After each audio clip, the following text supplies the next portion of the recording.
रसोन्मदं विहरते मत्प्रेष्ठवस्तुद्वयं भक्तिः क्वापि महारसोत्सवमयी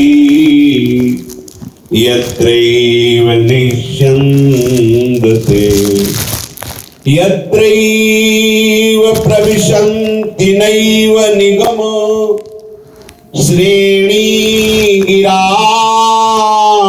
भङ्गयस् तस्मिन्नेव ममास्तु धीः प्रणयिनी वृन्दावने पावने।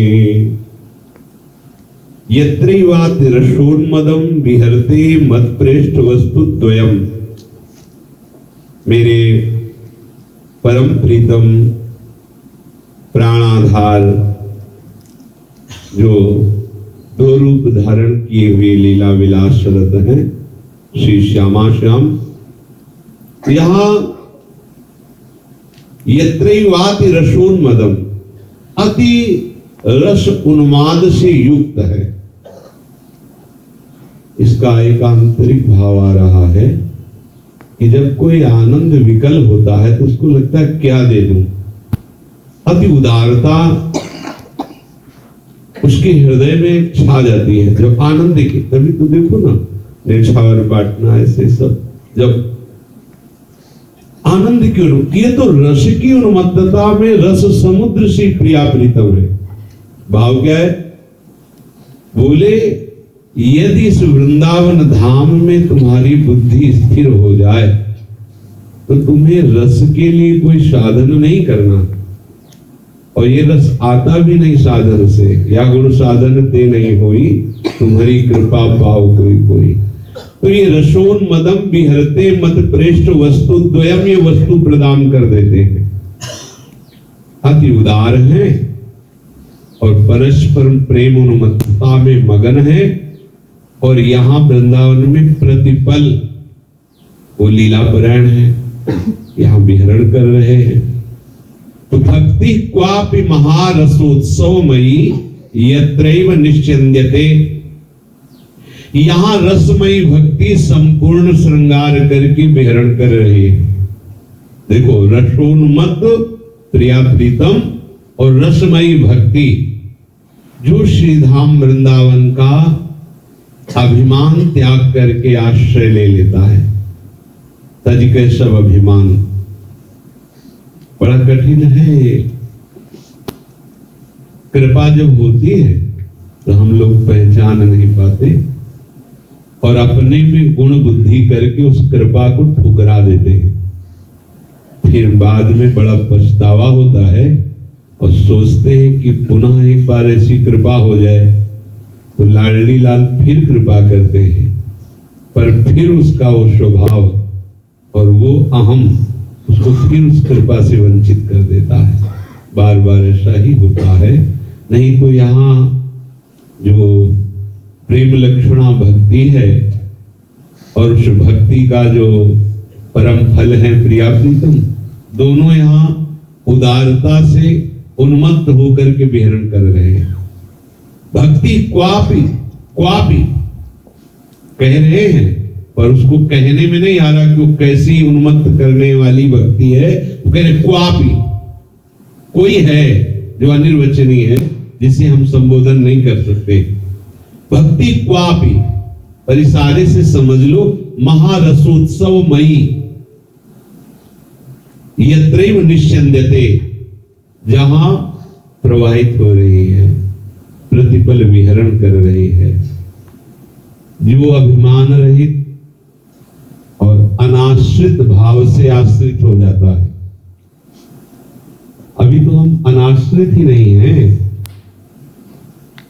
जैसे कहा गया कि समस्त धर्मों का त्याग करके आप मेरी शरण में हो जाइए, तो समस्त धर्मों का त्यागी तो तभी हो सकता है जब पहले अधर्म का संपूर्णतया त्याग हो गया है और वो पूर्ण धर्मात्मा है, तब धर्म का भी त्याग करके एकमात्र प्रभु के चरणों का आश्रय ले लो। अब अब अधर्म आचरण त्यागे नहीं, और श्लोक बोलने लगे सर्वधर्म का त्याग करके। भगवान कहते सर्वधर्मान परित्यज्य माम एकम शरणम। गलत हो गया, भाव नहीं बन पाएगा। नाना प्रकार की वस्तु व्यक्ति का आश्रय श्री जी आपके हृदय में देख रहे हैं कि आपका कोई बल है। जब हर तरह से ठुकराने पर आपको यही अनुभव हो कि बस जो होगा तो एक किशोरी कृपा से जो कुछ हो सो होए, तब समझ में आएगा कि अब आश्रय हो रहा है। अगर ऐसा है कि नहीं, हर जगह से आपको प्रतिकूलता मिल रही, फिर आपको लगा कि अमुक है उनसे सहयोग ले सकते हैं, बस हो गया। यही देखने के लिए कि अभी आपके पास अमुक है ना, बस यही देखने के लिए प्रतिकूलता दी जाती है। प्रतिकूलता इसीलिए दी जाती है कि आपके पास कौन है। जब अंदर से आर्त भाव और अश्रुधारा प्रकट होती है कि कुछ भी हो, हमारा तो कोई आश्रय है ही नहीं, कुछ हमारे पास है ही नहीं, केवल आप ही हो, तुम निहाल हो जाओगे। बात इसे समझ लीजिए अच्छी तरह, निहाल हो जाओगे। पर जब तक अंतर में कहीं किसी का आश्रय है, तब तक ना तो यत्रैवात रसोन्मदम विहरते जो मत प्रेष्ठ वस्तुद्वयम, और ना भक्ति को आप ही महारसोत्सवमयी यत्रैव निश्चंदते, इसका अनुभव नहीं होगा। यहाँ कैसे बतावे, जब हम कहते कुछ करना नहीं है तो आप क्रियापरायण हैं, तो आपको लगता है, हमें लगता है इसके लिए बोल रहे हैं कि वाणी पाठ नहीं करना, सेवा नहीं करना, भजन नहीं करना, ये सब कुछ करना नहीं। ये कुछ थोड़ी है, ये कुछ में थोड़ी आता है। ये तो हमारा जीवन है, हमारा आहार है, ये हमारे प्राणाराध्य का कृपा प्रसाद है। ये कुछ में थोड़ी है। वही सेवक शरण सदा रहे, अनंत नहीं विश्राम, वाणी श्री हरिवंश की कह। ये हमारा आश्रय है, ये हमारे आश्रय का सहज स्वरूप है कि नाम वाणी सेवा, इसके बिना हम जी न सके। ये वैष्णव का, रसिक का है तो जीवन है, इसे छोड़ने की बात थोड़ी कही जाती है। जो और साधन पद्धतियां है, ये हमारा साधन नहीं है, इसे हम साधन नहीं मानते। ये हमारे साधन का निरंतर सानिध्य प्रदान करने वाली कृपा है। वाणी जी कृपा, नाम कृपा, हरिवंश कृपा, हरिवंश का है। तो देखो, श्रीधाम वृंदावन में रहते हुए नाम तो नित्य बिहारी श्यामा श्याम का हमें वो रसोन्मादमयी लीला रूप गुण का अनुभव नहीं होता। और जो यहाँ सहज प्रेम लक्षणा भक्ति प्रकाशित हो रही है, प्रवाहित हो रही है, प्रतिपल विहरण कर रही है, वो विहरण इसीलिए कर रहे। प्रिया प्रीतम तो वृंदावन की शोभा का सुख लेते हुए और सखियों को और वृंदावन के खगमृग पशु पंछी लता सबको सुख देते हुए विहरण कर रहे हैं। पर भक्ति का एक ही लक्ष्य है, जो यहाँ वास करते हैं अभिमान रहित होकर, अनाश्रित होकर के, वो ये महारसोत्सवमयी भक्ति उसे वर्ण कर लेती है, अर्थात उसके हृदय में वास करने लगती है। बहुत सहज सरल धाम है, पर वृंदावन की विधि से तज के सब अभिमान। जब आप पर कृपा होती है, समझ लेना, तब आपका मन समाहित होने लगता है, भजन में डूबने लगता है, वाणी में डूबने लगता है। तब आपको अपना अहम लगता है, फिर वो खींच लिया जाता है, फिर भटकन होती है, फिर भाग दौड़ करके तब विचार आता है कि भजन तो वहां बहुत हो रहा था, अब क्यों नहीं हो रहा? बड़ा एकांत है, शांत है, स्वतंत्र हो। क्योंकि भजन तुमसे नहीं हो रहा था, वो कृपा से हो रहा था। तुम्हारे अंदर जो त्याग, वैराग्य, भजन प्रतिपल बढ़ रहा था, वो तो कृपा दृष्टि से बदल रहा था। संसार का राग रंग बदल के प्रिया प्रीतम के प्रेम रंग में प्रतिपल बढ़ते चले जा रहे थे। उसे अहम मान लिया। बस क्या राधा की निकुंज में ही भजन होगा तो कर लो। तुम्हारा मन, तुम्हारी बुद्धि ही तुमको फंसा करके भजन रहित कर देगी, क्योंकि अब उसको चढ़ाने के लिए जो आध्यात्मिक कृपा दृष्टि थी वो अब प्राप्त नहीं हो पाई, क्योंकि अहम आ गया। इसलिए सावधान रहिए। वृंदावन धाम में कुछ करने से सहज प्रेम लक्षणा भक्ति हृदय में प्रकाशित हो, ऐसा नहीं है। यहाँ तो वो वर्ण करने के लिए विहरण ही कर रहे हैं, पर वो जब देखते हैं कि ये अहम के द्वारा विषय भोगों में विचरण कर रहा है, या अहम के द्वारा साधन पद्धतियों को स्वीकार किए हैं तो और सब सिद्धियां मिल सकती है, लेकिन ये जो महा रसोत्सवमयी भक्ति तो दैन्य हृदय में प्रकाशित होती है, अहम शून्य हृदय में प्रकाशित होती है। तो अपने लोगों में ये जो अहम बाधा पहुंचाता है, इसे सत्संग के द्वारा प्राप्त विचार के द्वारा हम इसे नष्ट करें।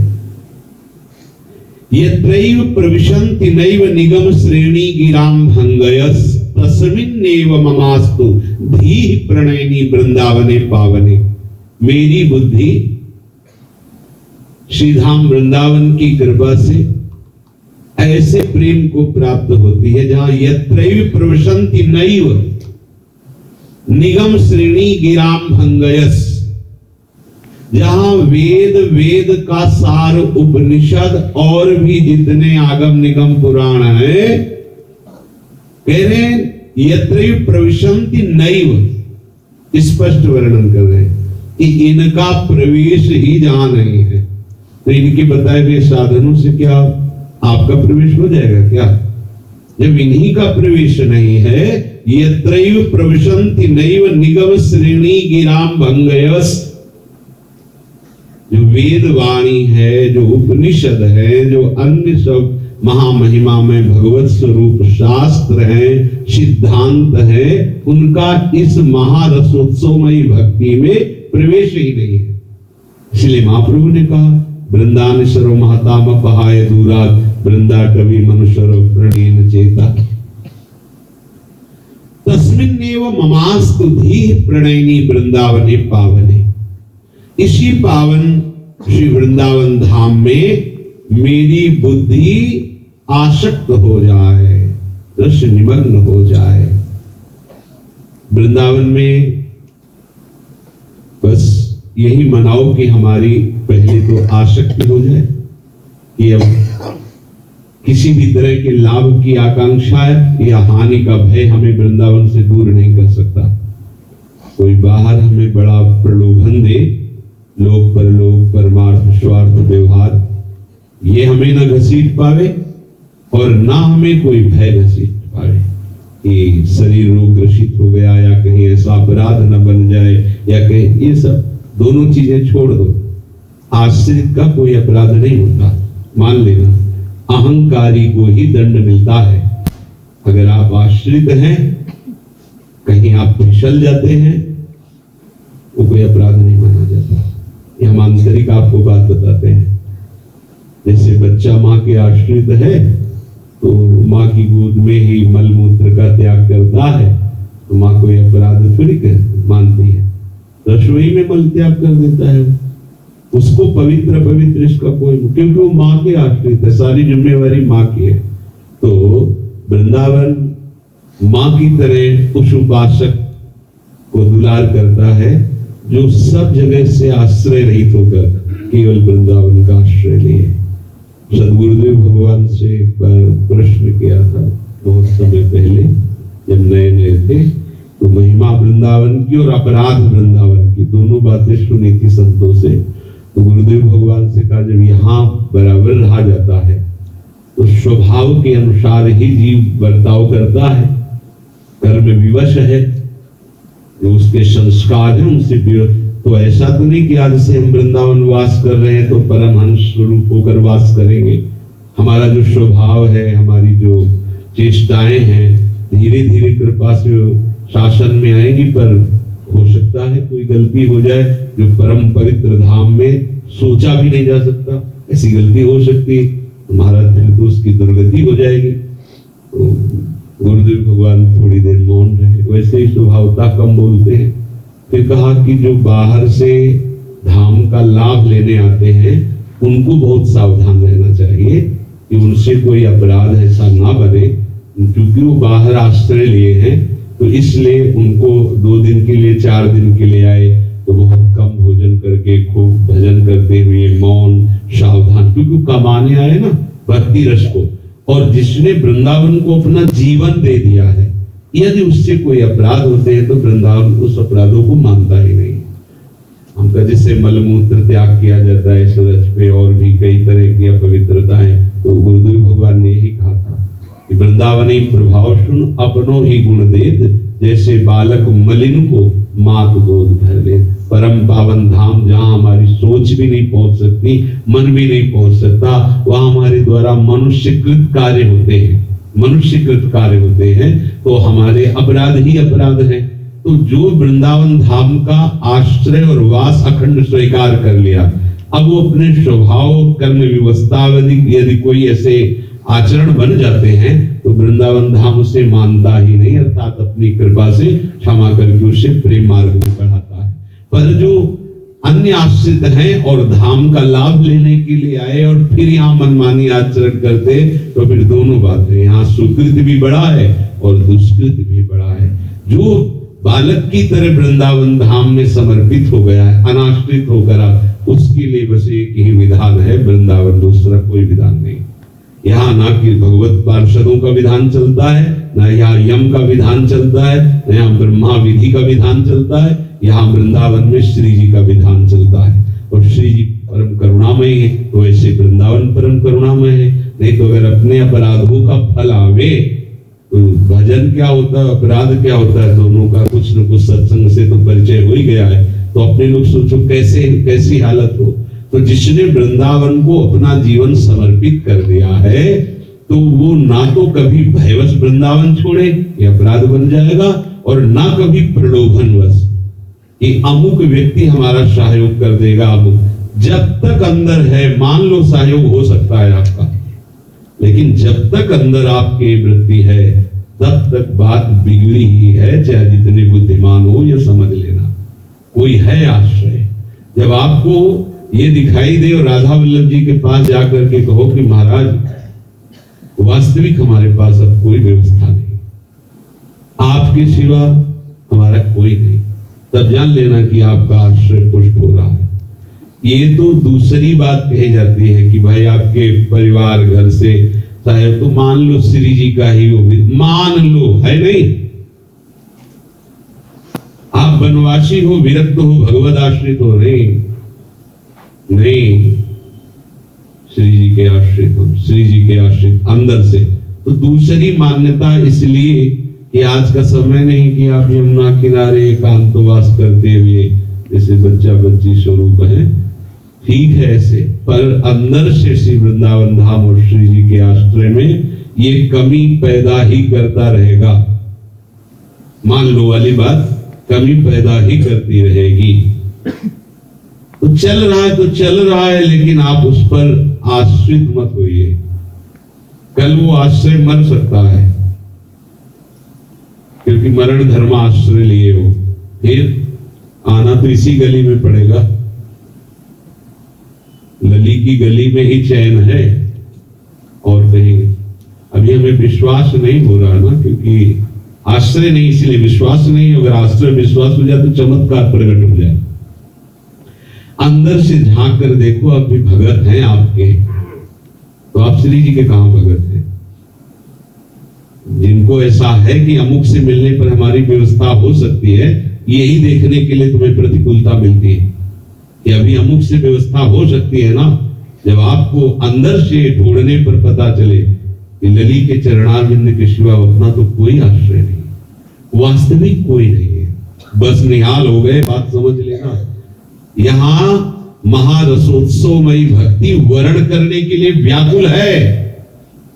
बाहर भक्ति प्रयास करने पर कहीं अंकुरित होती है, यहाँ संपूर्णतया स्वस्थ और श्रृंगारित कौन सी भक्ति? प्रेम लक्षणा भक्ति। कौन सा प्रेम? महारसोत्सव में वो वर्ण करने के लिए यहाँ व्याकुल है।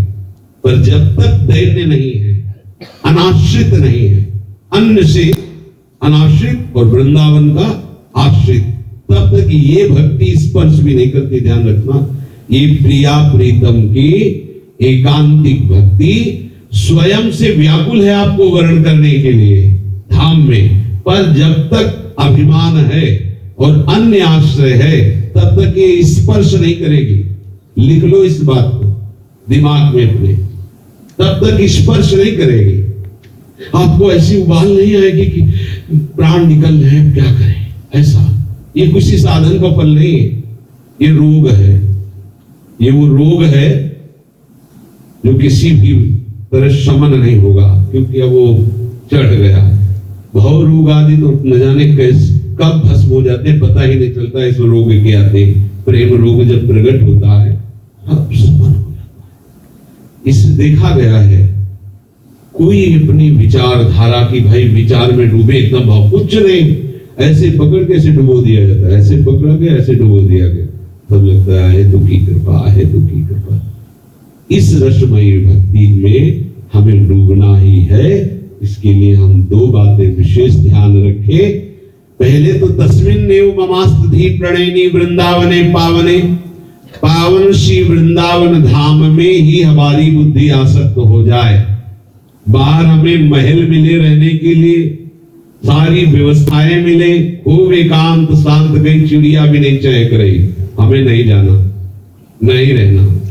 श्रीपाद प्रबोधानंद जी ने कहा कि अगर हमें वृंदावन के बाहर श्री कृष्ण प्रेम उन्मत्तता प्राप्त होती है तो उसे हम स्वीकार नहीं करते, और वृंदावन में यदि विषय गम्यागमन करना पड़ता है तो मुझे कोई हानि नहीं।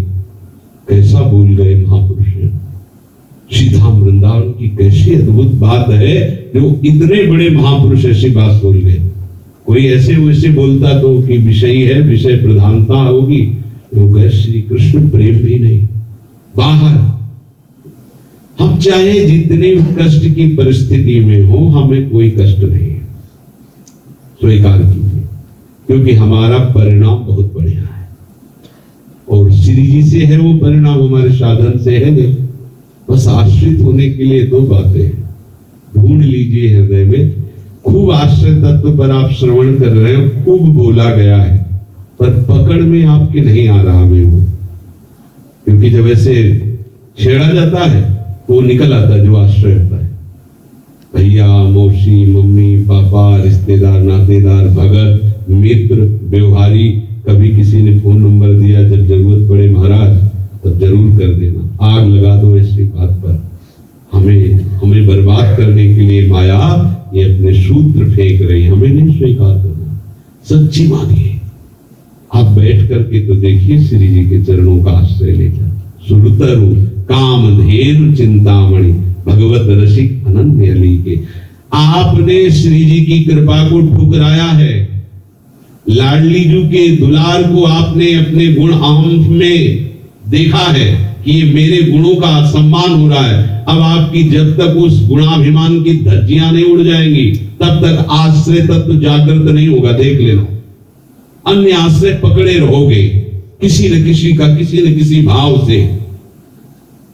सदगुरुदेव भगवान ने एक बार कहा था कि अहेतु की कृपा जब लाडली लाल की प्रकट होती है तब किसी भगवत प्रेमी महापुरुष का आश्रय प्राप्त होता है।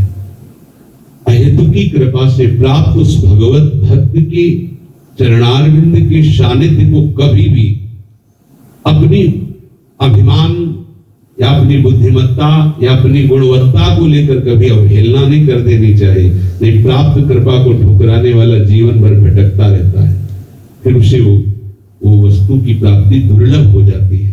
कितनी कृपा है लाडली लाल। इसलिए अपनी बुद्धि को पहले वृंदावन धाम में समर्पित कर दो। बुद्धि का काम है निश्चय करना। अब हमने निश्चय कर लिया, हमसे कुछ नहीं होगा, जो होगा सब वृंदावनेश्वरी वृंदावन धाम से होगा। दूसरी बात, हमारा भरण पोषण वृंदावन धाम ही करता है, करेगा। हम दूसरा नाम रूप स्वीकार नहीं कर सकते। अब आप जो आपको घर परिवार से जो भी सेवाएं मिलती है अभी बंद कर दे, तो हिम्मत है आपकी। देखो जो ले रहे हैं हिम्मत है उनकी, नहीं चाहिए हमें श्री जी के आश्रित। इसकी परीक्षा होगी, तो जब आप अन्य आश्रय शून्य हो जाएंगे तो देख लेना चमत्कार प्रकट हो जाएगा। अपने तो देखे, जीवन को देखे, रोए, ये कोने में कहीं वास दे दो। पर अपने ना कोई फोन था, जानते नहीं थे, ना हमारा कोई मित्र था, क्योंकि बनारस और गंगा का किनारा हमारा मित्र था। यहाँ जब आए थे तो हमारा कोई परिचय नहीं था, कोई किसी भी तरह का परिचय नहीं। बस ऐसे ही अनाश्रित थे, आश्रय लिया, वो वर्षों ठोकरे खाते रहे, लाडली लाल ने कृपा कर दी, अपनी केली कुंज में वास दे दिया। अब कितना उनका कृपा प्रसाद धाम में। अगर आपको इतनी जगह भी स्वतंत्रता पूर्वक रहने को मिल रही तो वैकुंठाधिपति से कम भाग्य आपका नहीं है, ध्यान रखना। एक बार वो गणेश दास जी से किसी ने कहा कि किसी अमुक जगह में बहुत बड़ा आश्रम, बहुत बड़ी व्यवस्था है। उनका पंडित जी, वृंदावन में कुछ झोपड़ी के बराबर भी वो नहीं है। तुम वृंदावन में रहते हो, वृंदावन की महिमा को क्यों नहीं समझते? अगर यहाँ कोई टूटी सी फूस की झोपड़ी बना कर तो बाहर का वो सब। वृंदावन दुति पत्र की उपमा को कछुनाहि, कोटि कोटि वैकुंठ देशम कहे रज की तुल वैकुंठ नहीं और लोक की हिमाय। तो बोले ममास्तु धी प्रणयनी वृंदावने पावने, परम पावन करने वाले इस वृंदावन धाम में हमारी बुद्धि समर्पित हो जाए। इतने बड़े का आश्रय लेने के बाद और किसी का आश्रय लेना पड़ेगा क्या? फिर हम क्या जान पाएंगे? यही तो हमारे अंदर धोखा माया पैदा करती है। अविद्या का यही धोखा है। वही ठीक है, भगवान के तो आश्रित है, लेकिन कुछ ना कुछ तो, ये जब तक कुछ ना कुछ है तब कुछ ना कुछ है, सब कुछ नहीं है। और जब कुछ नहीं है तो आप है। भाई हम इस बात में आपको कभी सपोर्ट नहीं करेंगे कि आप अंदर से अन्य आश्रय पालते रहे। अनाश्रित हो जाइए, प्रभु के भरोसे रहिए। जो दे रहा है दे रहा, नहीं दे रहा नहीं दे रहा, निकाल दे रख ले, वो सब प्रभु के आश्रित। सीधे आप केवल प्रभु को देखिए, वो कर क्या रहे। 10-5 दिन बिना भोजन के रह के देखिए, नहीं भोजन व्यवस्था है, प्रभु की इच्छा है। कुटिया में आ जाएगा टिफिन, देखा है, खिड़की ऐसे करके बाबा मधुकरी मांग रहे, नहीं क्यों, हमें नहीं चाहिए, नहीं बाबा आज हमें बहुत प्रेरणा हो गई कि आपको खवाए। तो देखा है श्री आश्रित। ये जितनी बातें जो कही जाती है कि कुछ करने की जरूरत नहीं, वो आश्रय की, आश्रय को आप समझ नहीं पा रहे। तो फिर हम ऐसा कर ले, कौन बोल रहा है? बहुत बुद्धिमान हो, बहुत विद्वान हो, तो फिर हम ऐसा कर ले। कहां से बोल रहे हो? कौन हो तुम? मैं कर लूं, ऐसी व्यवस्था हो जाएगी, कर लूं? कौन हो तुम? आश्रित बोल रहे हो तुम। हमारे ऊपर कुछ करने का अधिकार रह गया क्या? अब हम देखेंगे क्या होगा। चाहे हमको गृहस्थों के बीच में रखे, विरक्तों के बीच में रखे, पशुओं के बीच में रखे, भूतों के बीच में, हमको क्या मतलब है?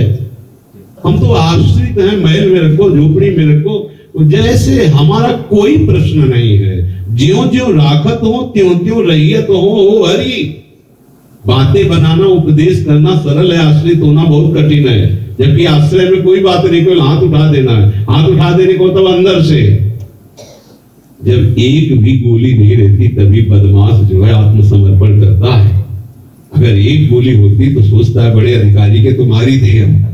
तो ऐसे ही जब हमारी पूरी पट्टा खाली हो जाएगा जिसमें सब गुणाभिमान रूपी गोली है, तब हमारा बस मारना नहीं है। अब न मत मारो, हम अपने आप को सिलेंडर कहते कि सिलेंडर अरे वही कर देते। अब पढ़े लिखे तो वही, मतलब आत्मसमर्पण कर देते। तो ये अभिमानी जीव बातें आत्मसमर्पण की करता है और सुनता है, पर आत्मसमर्पण नहीं तो कुछ नहीं करना भैया। सच्ची कहते हैं, जब हम सोते हैं, ये हम अपने गुण की बात नहीं कह रहे, तो जागृत में जितना भजन नहीं होता उससे ज्यादा सोने में भजन होता है। ऐसे ऐसे संत महात्माओं के दर्शन, ऐसी ऐसी, अब कैसे तुम्हें मतलब लगता है कि यार नींद ही न खुले कभी तो ये अच्छा है। करवट बदलो तो कोई न कोई पद, कोई न। अब ये हम कर रहे हैं क्या? हम आश्रित है केवल, बस। वो भी हम नहीं हो सकते थे, आश्रित कर दिए गए। हर जगह के पंख काट दिए गए, उड़ने लायक रह नहीं गया पक्षी। अब तो वजह अजात पक्षा युवा तरफ काट दिए गए, सब रास्ते बंद कर दिए गए। ये कृपा है, अब तो कुछ है ही नहीं। इसलिए भाई सबसे प्रार्थना है कि दो बातें जो हमारे लिए अत्यंत आवश्यक है वो है प्रेम लक्षणा भक्ति से हृदय युक्त हो जाना और रसोन्मत्त प्रिया प्रीतम के चरणों में हम हर समय अपने को नजदीक देखें। तो दोनों बातें यहाँ वृंदावन धाम में सिद्ध है। क्या है? यत्रिवाति रसोन्मदम विहरते मत पृष्ठ वस्तुत्वयम्। रसोन्मत्त होकर के युगल सरकार यहाँ विहरण कर रहे, कोई ऐसी जगह नहीं वृंदावन में। और दूसरी भक्ति क्वापि महारसोत्सवमयी यत्रैव निश्चन्द्यते। पर दोनों से हमारा परिचय नहीं हो रहा, तो दो बातें हमको स्वीकार करनी। पहली बात तो हमें अनाश्रित होना है, अन्य आश्रय रहित हो जाना है, तब वृंदावन का आश्रय होगा। सैकड़ों आश्रय लिए हो, कहते हम वृंदावन के आश्रय प्रिया प्रीतम के आश्रय हैं, तो अभी मजाक कर रहे हो, अभी नहीं, ऐसा नहीं। वो हृदय का विषय है ना, इसीलिए आत्मसमर्पण भक्ति आखिरी में रखी गई ना।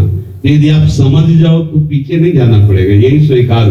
पर आप थोड़ी देर समझते हो फिर विचलित हो जाते हो। जैसे अभी सत्संग में है तो आपको लगेगा हाँ मेरे में कोई बल नहीं, प्रभु मैं आपके आश्रित हूं। थोड़ी देर बाद प्रभु आपसे प्रतिकूलता की लीला करके, तो भजन ही तो करना है ना, कहीं भी ब्रजमंडल में कर लेंगे, समझ गए ना, करना है कहीं भी कर लेंगे। अब आश्रय इसमें है कहां? आश्रय में है कि हमको किसी काबिल नहीं, आप ठुकरा दो, भगा दो, हटा दो, तो भी हे गुरुदेव, हे वृंदावन धाम, हमको किसी काबिल नहीं, कहीं जी नहीं सकते, आपके बिना रह नहीं सकते, क्या करें? हमारा कोई बल नहीं, हमारा कोई अन्य आश्रय नहीं, खत्म।